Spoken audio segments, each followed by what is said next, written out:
এটা হচ্ছে বেল, আর এই গরমে কিন্তু বেলের শরবত খাওয়া ভীষণ ভালো। দেখতে পাচ্ছ গন্ধটা কিন্তু খুব সুন্দর। আর আমি বেলের শরবত করবো, দেখেছো কি সুন্দর না? এটা কি বলে? বেল। আর বেলটাকে ভাঙবো কেমন করে? এরম করে।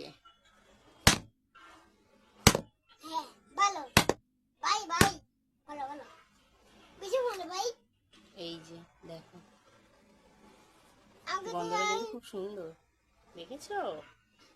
দেখো না,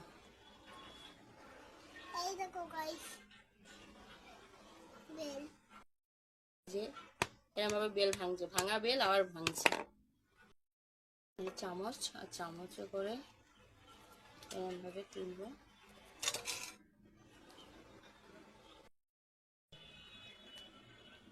দেখো চিনি আর এই যে বেল দেখতে পাচ্ছ। এবার এই যে জল দেব।